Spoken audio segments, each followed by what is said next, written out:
Iniciando con la inspección, observaremos si se respetan los ejes clínicos, si se encuentran en varo o en valgo las rodillas de nuestro paciente. En la vista de perfil observaremos si existe un genu recurvatum o antecurvatum de las rodillas. Para la palpación empezaremos palpando el trofismo muscular para ver si se encuentran en un tono adecuado los músculos de nuestro paciente. Controlaremos la temperatura y observaremos más de cerca el estado de la piel de nuestro paciente y su coloración. Para la palpación de segmentos óseos comenzamos palpando la rótula, el tendón rotuliano y la tuberosidad anterior de la tibia. Seguimos por la interlínea articular, la meseta tibial lateral, la cabeza del peroné, superiormente a la cabeza del peroné, el epicóndilo lateral. Volvemos a la línea media y nos dirigimos hacia el lado medial de la meseta tibial. Palpamos la interlínea articular, la inserción de los músculos de la pata de ganso y hacia arriba el tubérculo del aductor. Nuevamente palpamos la interlínea articular. Repetimos la palpación de los mismos segmentos óseos en el miembro contralateral de nuestro paciente. Al realizar la palpación y la inspección no he encontrado alteraciones en los segmentos óseos ni segmentos musculares de mi paciente.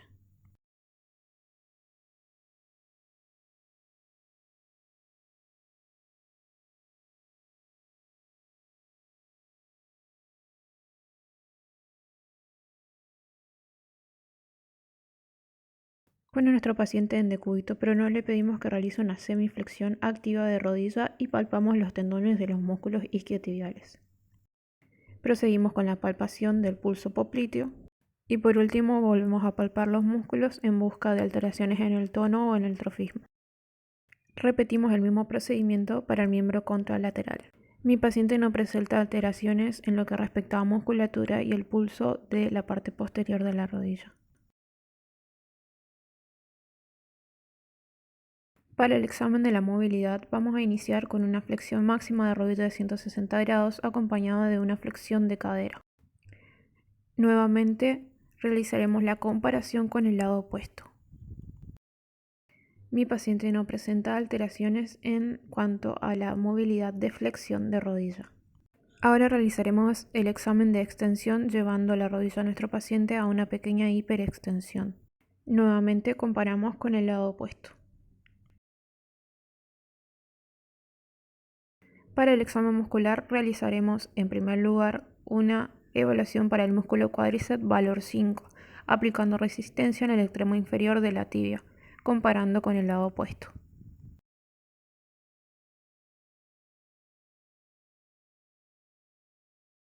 Para una evaluación del músculo cuádriceps con nuestro paciente en decúbito prono, aplicamos resistencia en el extremo inferior de la rodilla y le pedimos a nuestro paciente que lleve el talón a la nalga. Luego comparamos con el lado opuesto y podemos deducir que mi paciente no tiene alteraciones en la musculatura flexora y extensora de la rodilla. El test del derrame nos sirve para identificar la acumulación de líquidos en la articulación de la rodilla. Comenzamos realizando un movimiento de aproximación hacia la rótula y con uno de los dedos empujamos la rótula hacia la tróclea femoral. El test será positivo en el caso de que la rótula no llegue a contactar con la tróclea femoral. Realizamos nuevamente la comparación con el lado opuesto.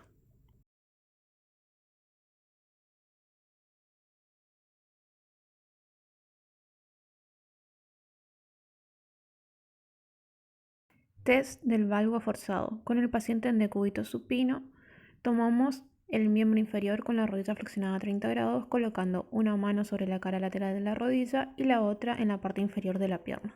Y aplicamos una fuerza de lateral a medial. El test será positivo en el caso que el paciente manifieste dolor o sensibilidad en la cara interna de la rodilla. Para este test ubicamos al paciente en decúbito supino y nos ubicamos por dentro del miembro de valvar. Colocamos una mano en la cara medial de la rodilla y con la otra tomamos el extremo inferior de la pierna del paciente. Aplicamos suavemente una fuerza de medial a lateral en la rodilla. La prueba es positiva en el caso de que el paciente refiera dolor o sensibilidad en la cara lateral de la rodilla. Para este test ubicamos a nuestro paciente en decúbito supino con la rodilla flexionada a unos 15 grados. Tomamos el fémur en su extremo distal con una mano y con la otra por la tibia en su extremo proximal. Y a continuación realizamos una fuerza hacia adelante del extremo superior de la tibia. Será positivo en el caso que observemos una traslación anterior de la tibia, identificando una lesión en el ligamento cruzado anterior. Para este test ubicamos a nuestro paciente en decúbito supino, la rodilla flexionada a 90 grados y el pie apoyado sobre la camilla. El kinesiólogo se sienta sobre el pie del paciente, tomamos de la parte posterior de la tibia y ubicamos los pulgares en la meseta anterior de la tibia. Luego realizamos una fuerza hacia adelante. El test será positivo si observamos que ocurre un desplazamiento anterior de la tibia.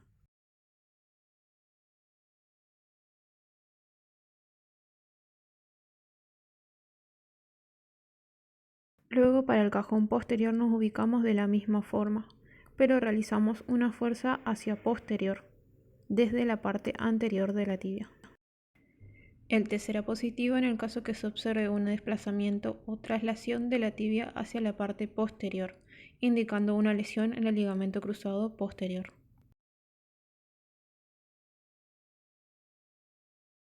Para este test ubicamos a nuestro paciente en decúbito supino y le realizamos una flexión de cadera y de rodilla a 90 grados. Esta prueba será positiva en el caso de que se observe una traslación posterior de la tibia debido a la fuerza de gravedad. Para esta prueba con nuestro paciente en decúbito supino, ubicamos el miembro de nuestro paciente por debajo de la axila en extensión de rodilla. Con nuestro antebrazo pasando por debajo de la pierna de nuestro paciente, sujetamos la muñeca de la mano contralateral, con la que sujetamos la cara externa de la rodilla, a la vez que realizamos una fuerza hacia adelante flexionando la rodilla del paciente. Realizamos una fuerza valguizante. Mantenemos dichas fuerzas a medida que volvemos a la extensión de rodilla. Será positivo para lesión del ligamento cruzado anterior si se percibe un desplazamiento anterior de la tibia. O lesión meniscal en el caso de que se perciba dolor en la interlínea de la rodilla o un clic audible. Con el paciente en decúbito supino, con una mano tomamos el talón y flexionamos la rodilla. A su vez, usamos el pulgar y el dedo índice de la otra mano para palpar la línea media y lateral de la articulación tibiofemoral. Con la mano que tomamos el talón, realizamos una rotación externa de la tibia para evaluar al menisco medial y una rotación interna de la tibia para evaluar al menisco lateral. Y al mismo tiempo extendemos la rodilla. El test será positivo cuando se escuche un clic o un chasquido en la interlínea articular. Realizamos nuevamente la comparación con el lado opuesto. Mi paciente no presenta alteraciones en dicho test.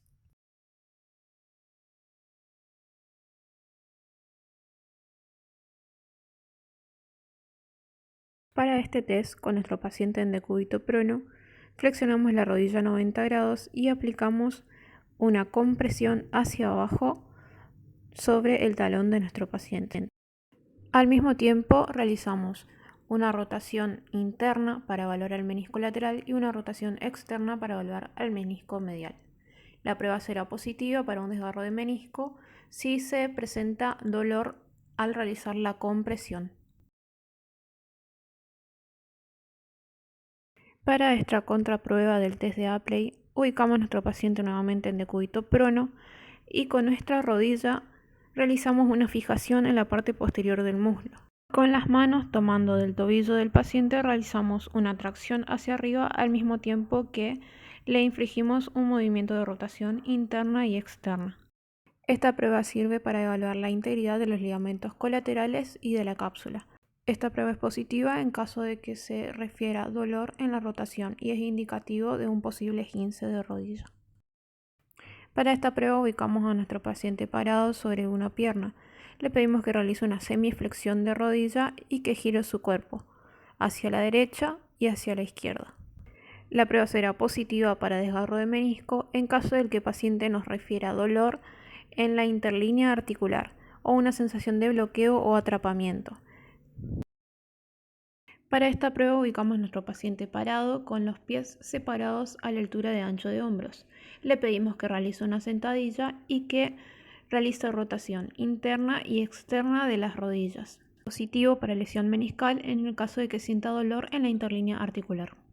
Para el test de flexión máxima, ubicamos a nuestro paciente en decúbito supino y tomando del extremo inferior de la pierna, le realizamos una flexión máxima de rodilla. El test será positivo en caso de que el paciente refiera el dolor durante el movimiento o al final del rango. Para esta prueba con nuestro paciente en decúbito supino, tomamos del extremo inferior de la pierna a nuestro paciente y le infligimos un leve movimiento de hiperextensión. La prueba será positiva en el caso de que nuestro paciente no manifieste dolor al realizar dicho movimiento. Con el paciente del pie le pedimos que se ponga en cuclillas. Este test es positivo para desgarro de meniscos si se indica dolor o bloqueo de la rodilla en flexión máxima. Para esta prueba ubicamos al paciente en decúbito supino y tomamos su miembro por el extremo inferior de la tibia y lo llevamos hacia el borde de la camilla. Con una mano realizamos una movilización lateral de la rótula y con la otra una flexión de rodilla. La prueba será positiva en caso de que el paciente realice resistencia por medio de la contracción del cuádriceps o manifieste dolor al realizar dicho movimiento. Esta prueba se utiliza para la búsqueda de sensibilidad durante la actividad funcional de la articulación. Procederemos a pedirle a nuestro paciente que suba y baje el escalón, simulando una escalera. El test será positivo en caso de que el paciente refiera dolor en la cara anterior de la rodilla durante el movimiento. Para esta prueba ubicaremos a nuestro paciente sentados con flexión de rodilla en el extremo de la camilla. Realizaremos una resistencia leve en el extremo inferior de la tibia y le pediremos a nuestro paciente que extienda la rodilla. El test será positivo en caso de que el paciente refiera el dolor al realizar dicho movimiento. Realizadas ya todas las pruebas, mi paciente no presenta alteraciones en la articulación de la rodilla.